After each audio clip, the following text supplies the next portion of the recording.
পরিচালকের সাথে আপনার মনোমালিন্য হওয়ার কারণে আসলে আপনি সিনেমাটা থেকে সরে আসছেন, এরকম একটা কথা বাতাস ভাসে আর কি।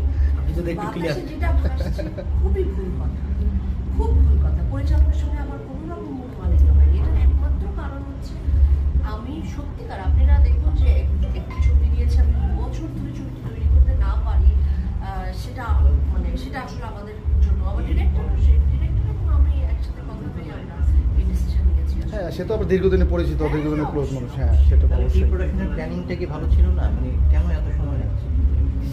না, ভালো ছিল, ডিরেক্টর বলতে পারবে। দেখুন, একজন ডিরেক্টর অথবা একজন ক্রিয়েটিভ মানুষ কি প্রসেসে কাজ